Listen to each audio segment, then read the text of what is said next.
첫 주일 예배를 드리게 되었습니다. 처음 시작할 때는 이제 우리의 마음들이 늘 다짐을 하고 목표를 세우고 하지만 시간이 지나가면 그것들이 많이 퇴색되는 것을 이제 우리 인생의 우리의 모습을 통해서 또 경험을 통해서 많이 우리가 보아왔는데 올해는 조금 달라졌으면 하는 그런 간절한 기대와 소망이 있습니다. 롤모델, 벤치마킹이라는 말들을 자주 들었을 것입니다. 벤치마킹은 어떤 뛰어난 기업 혹은 국가, 기술이나 경영 방식 등을 배워서 회사나 국가에 적용을 하는 것이죠. 그래서 그 나라처럼 아니면 그 기업처럼 성장하고 발전하고 싶다는 의미로 벤치마킹을 합니다.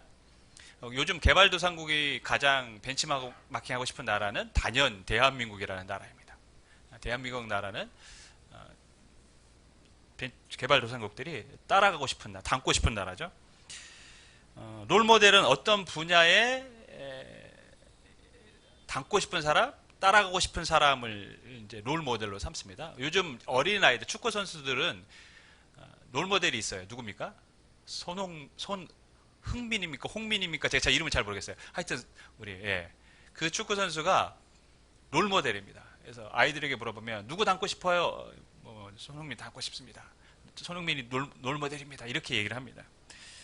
성공한 사람들은 대부분 예외 없이 다 롤모델이 있습니다.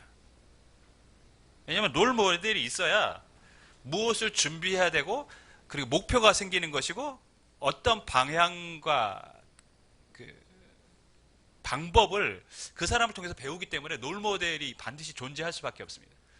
롤모델이 없으면 어떻게 되겠습니까? 목표가 없어요. 목표가 없으면 무엇을 해야 되는지 방향도 알지 못하고 방법도 모릅니다. 그래서 어떻게 살아가죠? 인생을 낭비하는 겁니다. 롤모델이 없는 인생은 성공할 수 있는 인생이 아닙니다. 그래서 우리가 어릴 때 아이들에게 위인전을 많이 읽히는 것, 저희 어릴 때는 굉장히 위인전을 많이 읽혔는데 왜 위인전을 많이 읽힙니까? 롤모델로 삼으라는 거죠. 2020년 교회 표가 우리가 말씀으로 성장하는 교회입니다. 우리가 교회도 마찬가지입니다. 성장하기 위해서는 개인적으로도 교회적으로 성장하기 위해서는 롤모델이 필요한데 그럼 어디를 롤모델로 삼아야 될까요? 대한민국에서 가장 유명한 교회들을 롤모델로 삼아야 할까요? 물론 그런 교회들을 롤모델로 삼을 수도 있습니다. 하지만 우리가 롤모델로 삼아야 될 교회는 초대교회죠. 초대교회라는 말은 초대교회라는 이름을 가진 교회가 있는 건 아닙니다. 성경에. 초대교회는 예수님이 부활하고 승천하신 이후에 사도들이 복음을 전해서 세워진 교회들이 초대교회입니다. 그러니까 성경에 기록된 안디옥, 데살로니가, 빌립보 다 초대교회인 것이죠. 그 교회들을 우리가 롤모델로 삼아야 됩니다. 왜냐하면 가장 역동적이고 가장 성령의 역사가 많았던 교회들이고 무엇보다도 교회는 어떤 곳이어야 되는지를 잘 설명해 주는 교회가 초대교회들입니다. 그러니까 교회의 본질이 무엇인지를 우리에게 가르쳐주는 교회가 초대교회라는 것이죠. 그렇기 때문에 우리가 성경적인 영적인 성숙과 부흥을 원한다면 초대교회를 롤모델로 삼아야 됩니다. 그래서 오늘부터는 저희가 사도행전을 통해서 어떻게 하면 교회가 성장했는지, 어떻게 하면 성도들이 변화가 되어졌는지를 말씀을 통해서 한번 살펴보도록 하겠습니다. 자, 먼저 사도행전은 어떤 책일까요? 사도행전, 예수님은 부활하시고 제자들에게 사명을 주시고 승천하셨습니다. 그것이 이제 복음서의 마지막 내용들입니다. 그 다음 주님이 주신 사명을 갖고 제자들이 세상으로 나아가 복음을 전하기 시작하고 교회를 세웁니다. 이 교회가 근데 예루살렘에서부터 우리가 잘 아는 것처럼 사마리아와 유럽에 이렇게 소아시아, 유럽에 이렇게까지 급속도로 퍼져갑니다.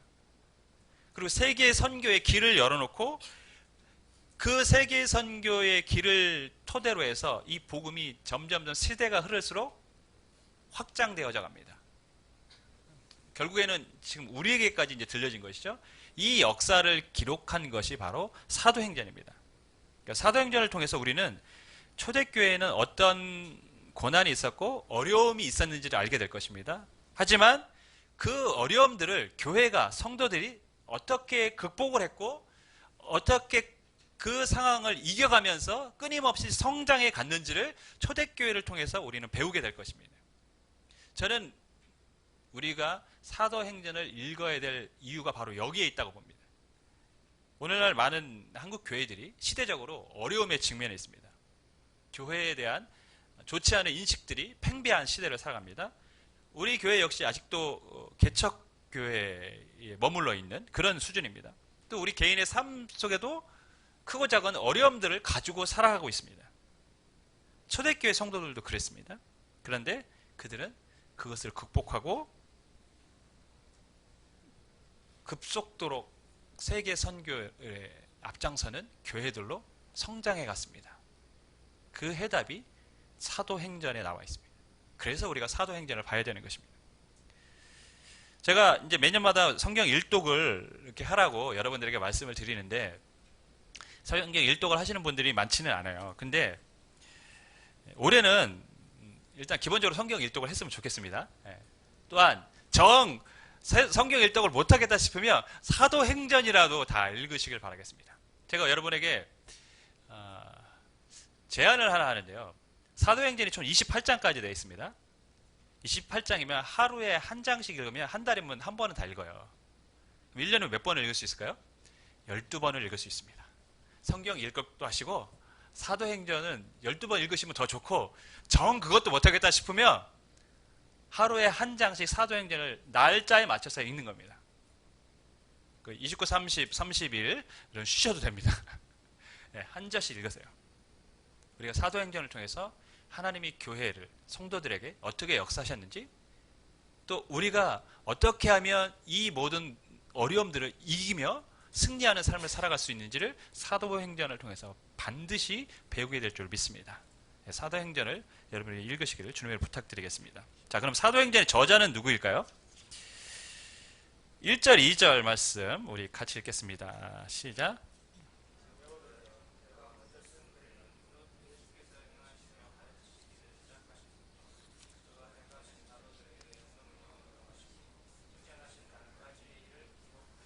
자, 데오빌러여, 내가 먼저 쓴 글에는 이게 당연히 이 사도행전을 쓴 저자겠죠?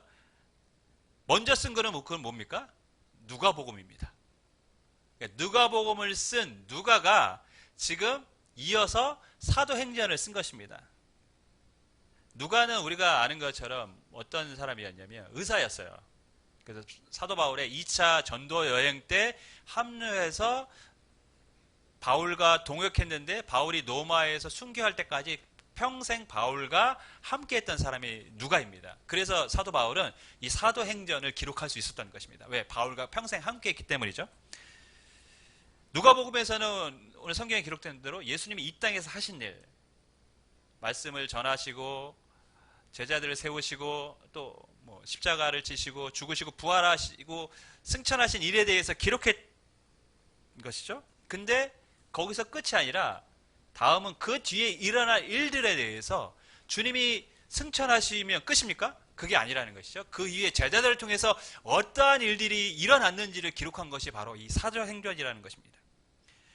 저는 그래서 이 기독교의 가장 중요한 특징을 사도행전이 잘 설명하고 있다고 생각됩니다. 다른 종교의 창시자 혹은 위인들의 이야기들을 보면 살아있을 때의 이야기죠. 그것이 주류입니다. 근데 기독교는 예수님이 살아있을 때 이야기도 중요하지만 예수님이 죽음 이후에 부활과 승천 그리고 그 이후에 제자들의 통해서 일어날 일들에 대해서 굉장히 중요하게 다루고 있어요. 왜 그럴까요? 기독교는 죽음으로 끝나는 종교가 아니기 때문에 그렇습니다. 기독교는 죽음 이후를 더 중요하게 생각하는 종교이기 때문에 그렇습니다. 여러분, 우리의 인생은 죽음으로 끝나지 않습니다. 그 다음이 있습니다. 죽음 이후의 삶이 더 중요한 것입니다. 성경은 예수님의 죽음 이후의 일들에 대해서 지금 누가를 통해서 사도행전과 또 많은 저자들을 통해서 굉장히 자세하게 우리에게 가르쳐주고 있습니다. 그것이 기독교입니다. 누가는 그것을 알려줄 필요가 있었던 것이죠. 그래서 사도행전을 씁니다. 그럼 누구에게 썼을까요? 1절을 다시 한번 보면 1절만 다시 읽겠습니다. 시작.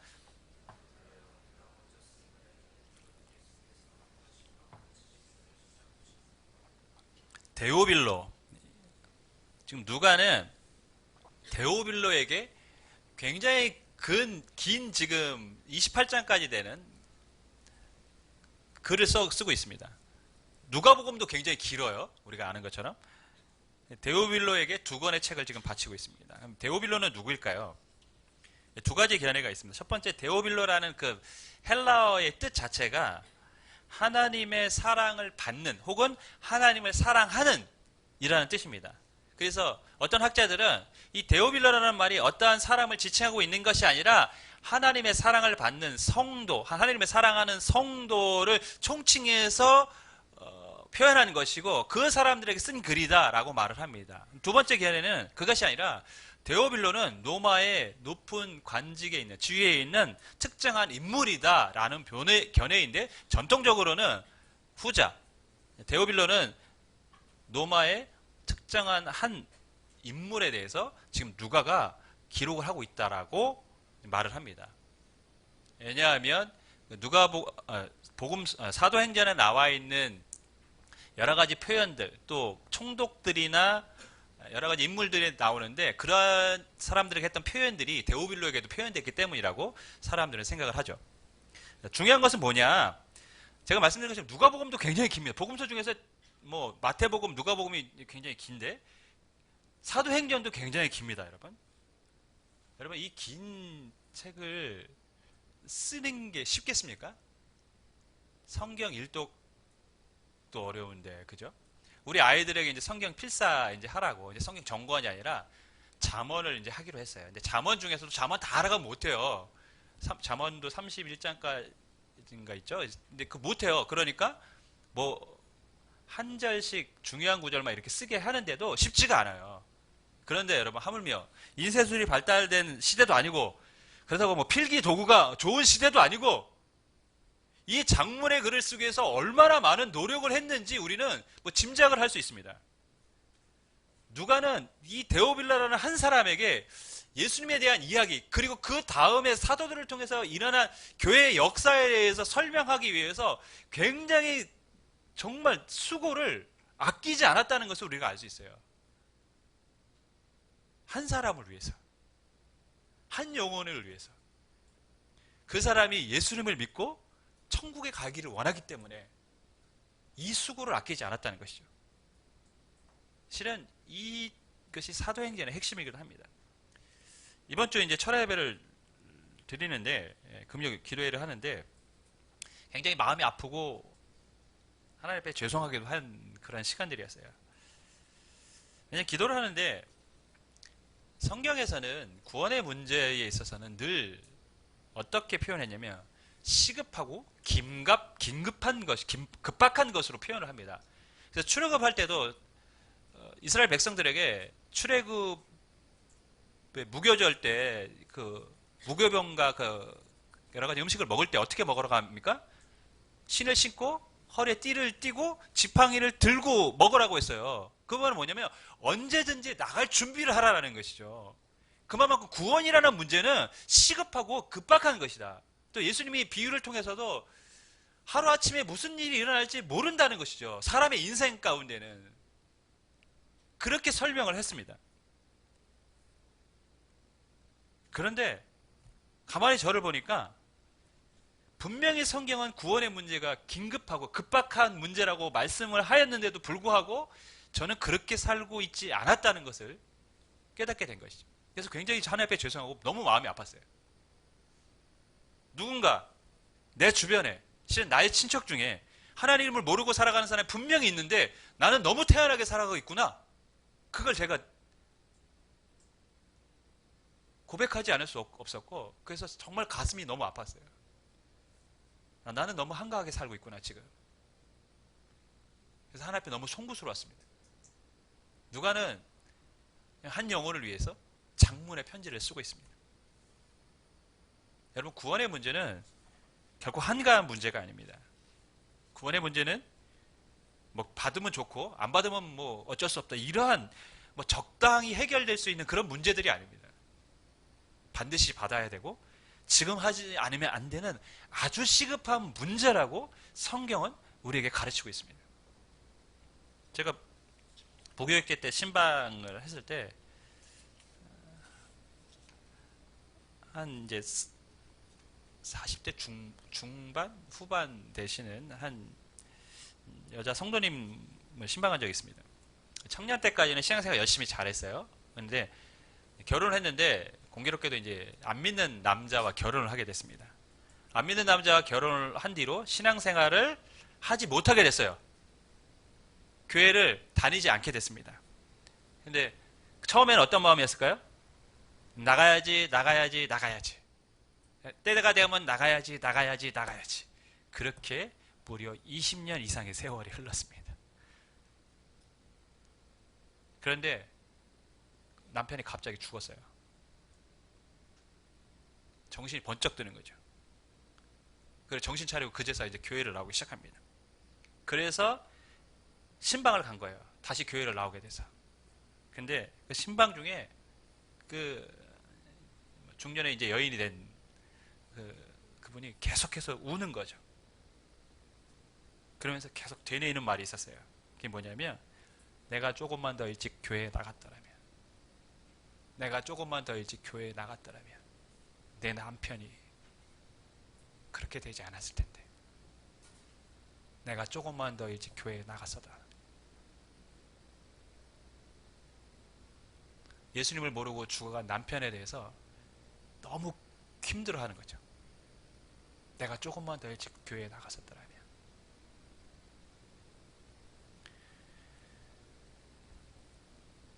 누가는 한 영혼을 위해서 수고를 아끼지 않고 있습니다. 사도들은 복음을 전하기 위해서 고난을 두려워하지 않았습니다. 우리는 과연 한 영혼을 위해서 어떠한 대가를 지불하고 살아가고 있습니까? 우리 주변에, 우리 가정에 누군가가 지금 하나님을 모르고 살아가고 있음에도 불구하고 여전히 우리는 그런 절박함들이 없이 한가하게 인생을 살아가고 있는 줄도 모르겠습니다. 어쩌면 우리도 마지막에 제가 말씀하신 이 여인처럼 후회할 수도 있어요. 내가 그때 그랬어야 하는데, 내가 좀 더 빨리 인도했어야 되는데. 여러분, 후회하지 않게 되기를 주님으로 간절히 축원하겠습니다. 자, 누가가 그럼 무엇을 기록했을까요? 실은 누가복음은 제가 지상사역이라고 해놨는데, 예수님이 탄생과 생애 그리고 십자가의 죽음 부활에 대해서 언급하고 승천에 대한 기록입니다. 예수님이 이 땅에서 행하신 일에 대한 기록인 것이죠. 그럼 예수님이 이 땅에서 사역을 마치시고 십자가에 죽으시고 부활하시고 끝이 아니라는 거예요. 승천하셨다고 끝난 게 아닙니다. 예수님의 사역은 계속된다는 것입니다. 그 사도행전은 이제 예수님이 하늘 위에서의 사역, 천상에서 사역이 시작되었다고 우리에게 가르쳐주고 있습니다. 어떤 면에서 예수님의 사역, 천상 사역이라고 말할 수 있을까요? 4절, 5절 말씀. 4절, 5절 말씀을 우리 같이 읽겠습니다. 시작.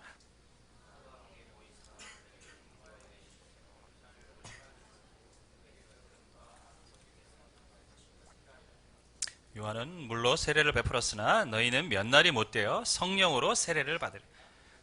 예수님은 제자들에게 하나님께서 약속하신 것을 기다리라.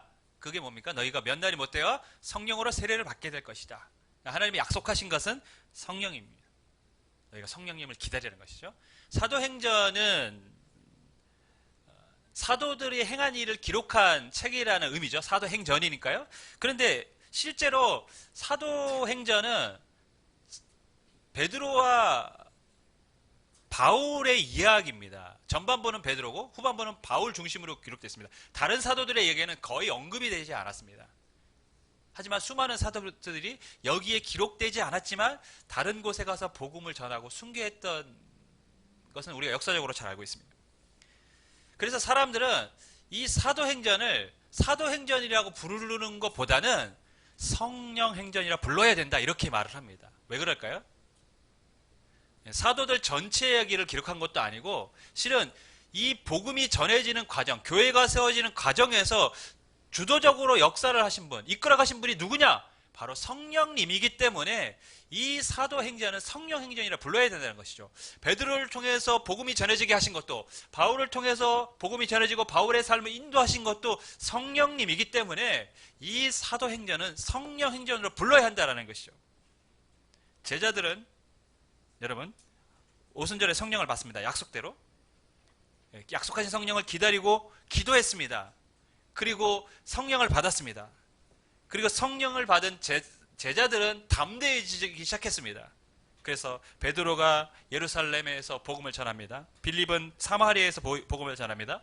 바울은 소아시아 유럽에 가서 복음을 전합니다. 그리고 그 복음은 로마까지 전해집니다. 그리고 그 복음이 전해지는 곳곳마다 교회가 세워지기 시작합니다. 성령이 역사하셨고 성령이 인도하셨고 성령이 함께 하셨습니다. 성령이 없이는 교회가 없습니다. 성령이 없이는 성도도 없습니다.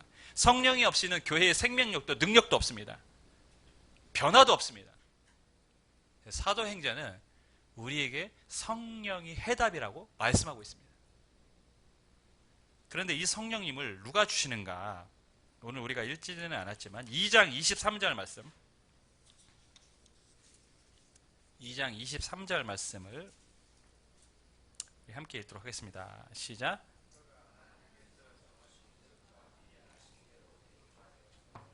2장 33절입니다. 2장 33절 시작.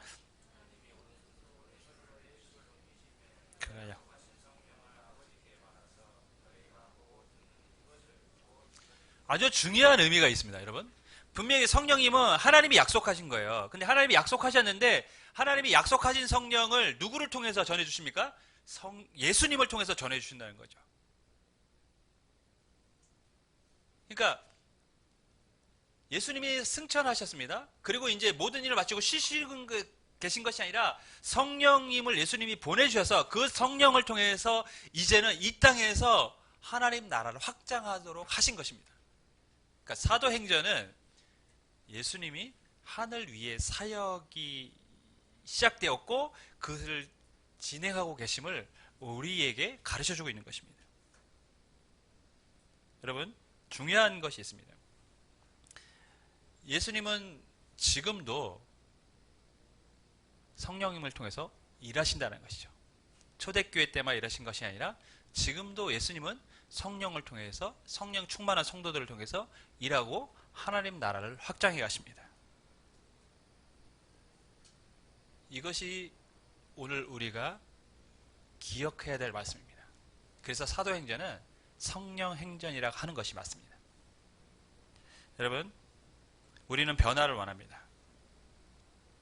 능력 있는 삶을 원합니다. 또 우리는 가족 복음화를 원합니다. 성령님이 필요한 줄 믿습니다. 성령님이 필요합니다. 성령의 능력이 필요합니다. 성령의 도우심이 필요합니다.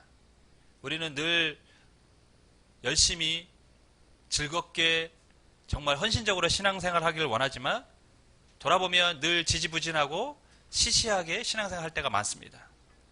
뜨뜻미지근하게 신앙생활 할 때가 많습니다. 언제까지 우리가 이런 삶을 계속할 것입니까? 예수님은 지금도 성령님을 통해서 일하시는 줄 믿습니다. 성령님이 함께 하시면 우리가 달라질 것입니다. 우리는 변화될 것입니다. 하나님의 은혜가 여러분에게 임하게 될 것입니다. 성령 충만으로 올해 한 해는 정말 변화된 한 해가 될 수 있기를 주님의 이름으로 간절히 축원하겠습니다. 기도하겠습니다.